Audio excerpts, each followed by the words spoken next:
I'm Henry Allen, President of the Pittsburgh and Lake Erie Railroad. Welcome to the P&LE and to a career in railroading. You're about to become involved in a very old and very important industry, one which literally helped build this nation. You'll be joining a first-class railroad team dedicated to providing you with safe working conditions and an opportunity to grow and advance. For nearly a century, the P&LE has been very successful in attracting top-flight railroad people, hardworking and dedicated, who are responsible for our successful railroad operation. You see, we believe each person is very important, for each of us is dependent for his or her success, or perhaps even survival, on all the others. You're about to see a brief film of railroading on the P&LE. I hope it will also impart to you some of the enthusiasm and excitement that we feel in the railroad industry.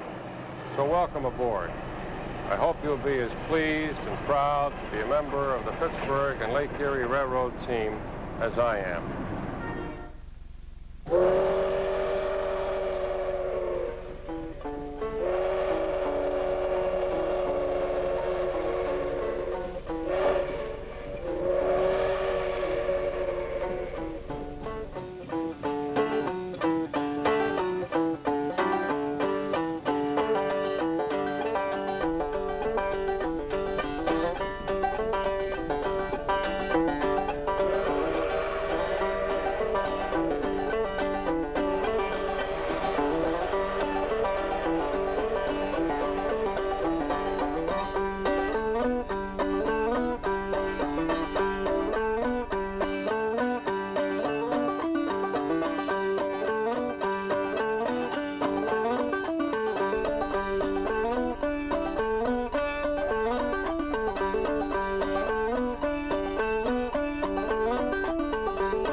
To see what it was like, railroad.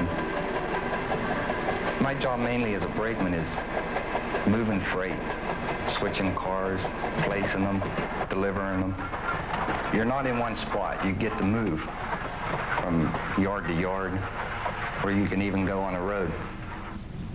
So you don't really ever get tired of it.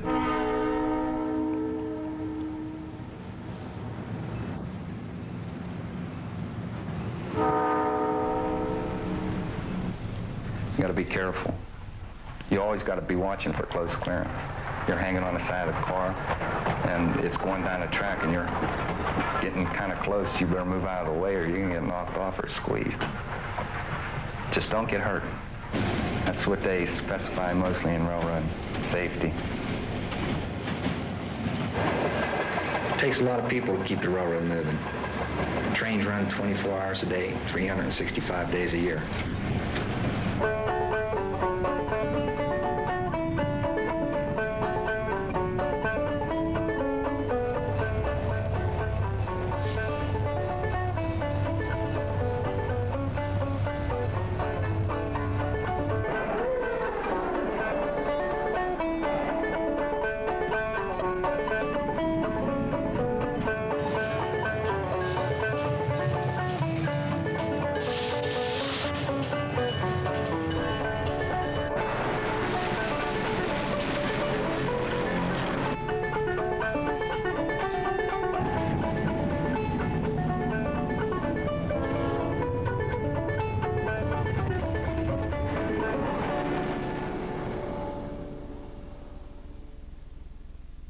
Well, we had a derailment last night, a minor one. Just 2 cars, but it's in the middle of the train. He was doubling from... Even though I still get trouble calls at 3, 4 o'clock in the morning, and I sometimes feel my job is demanding, I wouldn't change positions with anyone. Chief's office. Bill, Roy Hawley. Yes, sir. Have you notified Fallsgraph yet in connection with this delay in the ore at Youngstown? Yes, sir. I talked to him there this morning, and he said that the ore that was derailed he wouldn't need down there till tomorrow morning. Oh, that's fine. We'll probably be able to get it out on WM6 tonight then. Yes, sir. All right, Bill. Thanks a lot. Yes, sir. As well as being a central control point for all train movements, Pittsburgh houses all the departments that are needed to operate our company.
Well, the first recollection I have being interested in a railroad is when I was 10 years of age. I saw a passenger train going by, and I asked my sister how you became an engineer. And of course, she said you first have to get a job as a fireman. So I pursued that kind of work from the time that I was 16 years of age.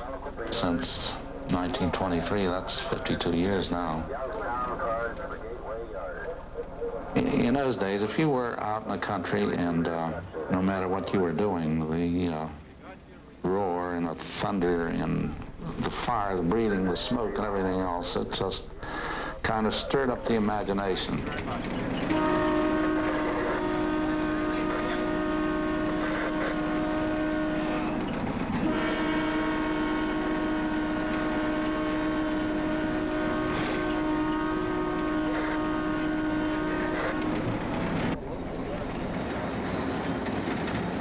We haul the raw materials for the mills, coal, iron ore, limestone, and coke.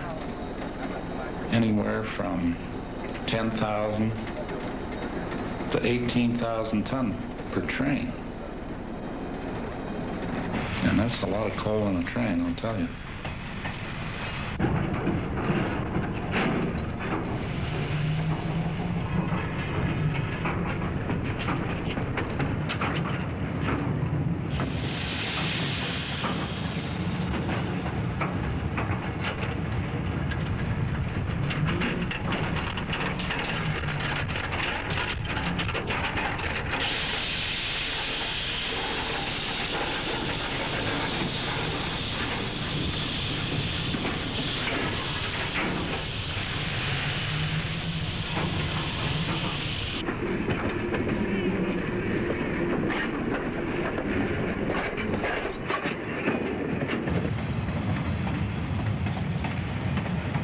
a railroad to function, one department is not any more important than another department. Without the track maintenance, the trains could not run.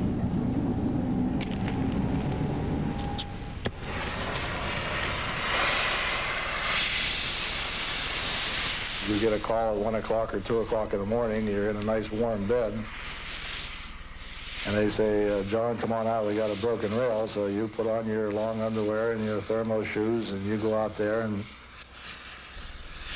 a lot of people would probably say that you're nuts for going out there to do it, but for some reason the railroad gets into your blood after so many years I've been here, and I feel that everybody puts a part into the P&LE Railroad, and if my part of the work isn't done, and the next guy comes along and he brings the train down and he derails, we've lost time, we've lost money, and we've lost production.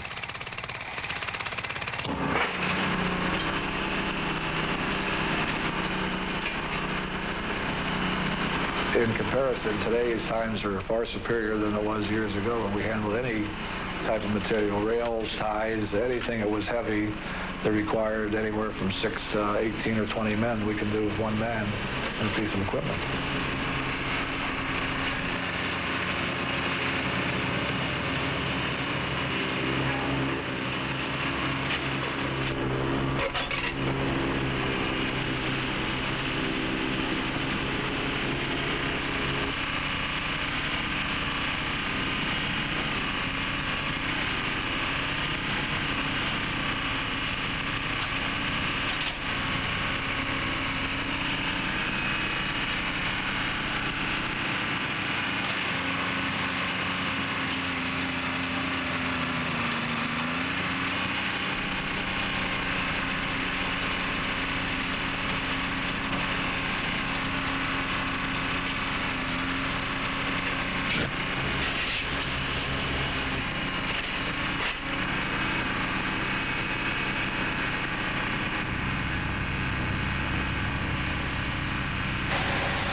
The conductor's job is to expedite the trains over the road.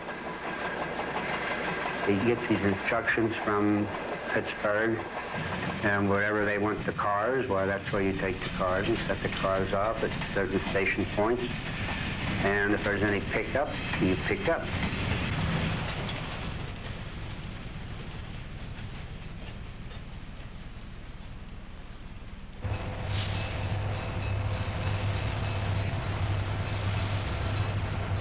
The car shop builds cars and rebuilds cars and repairs cars that have been heavily wrecked.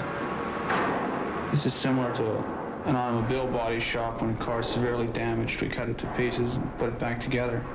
With the exception of painting, it's ready for the road.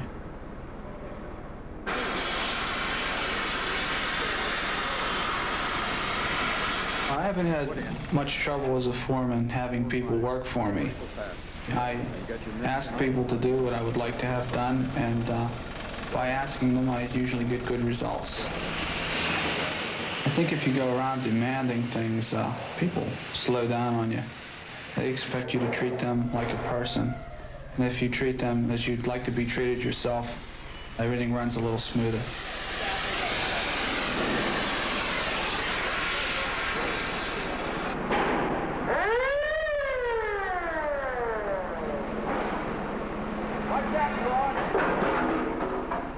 You have to be really careful around the shop with moving equipment and people moving around the equipment.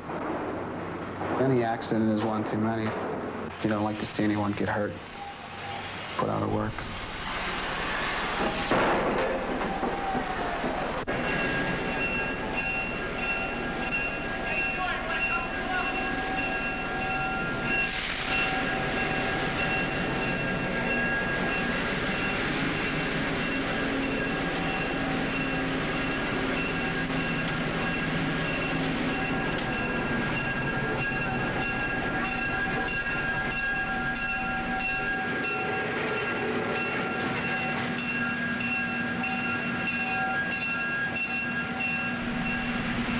Something good is going to happen to you. It's going to happen to you. This very day, something good. You might say that this job is not important. Watering is not important. Fueling is not important. Seeing about the sin is not important. But I would ask myself the question, where would the engine go without the fuel, or without the water, or without that sand? So I reached this conclusion. It's all a job that must be done, and must be done properly if the operation is going to be successful. And that's the way I look at it. There's no menial job with me. I think sweeping the floor is just as important. It might keep you from breaking a leg one day.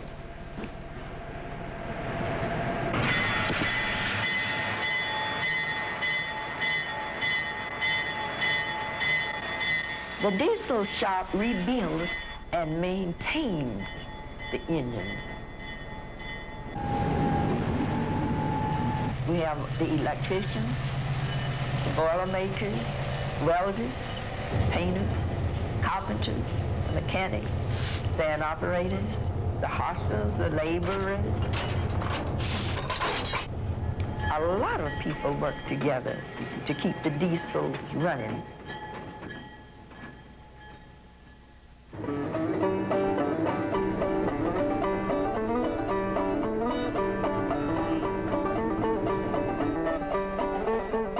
Riding in the caboose, you gotta watch your train, which is a couple miles of railroad. And I think our trains are about the longest trains there is around.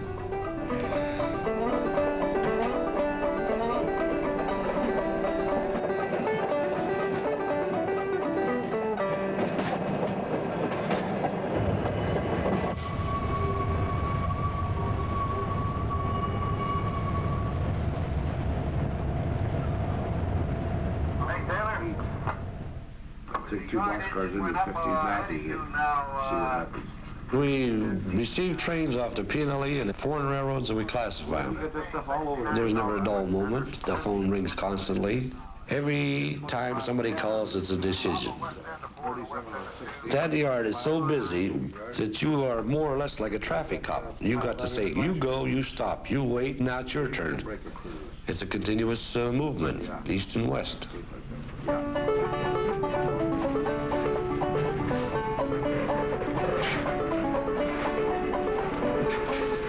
The only thing the railroad sells is service. And if this mill calls up and says, I want ore, I want coal, and I don't give them ore, and I don't give them coal, or I don't give them gondolas, then I'm not doing my job, because my job is service. If we don't improve, we can't keep up the service that the people expect. We couldn't compete. We couldn't be as efficient as we are now. It's a matter of being efficient or not being.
Railroads are really working good now.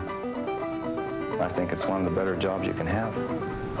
Some people say that the railroads are going to dwindle away. Who can handle the stuff the railroad handles? The weight and the freight that the railroad can haul. I think they're going to be here forever. I hope they are.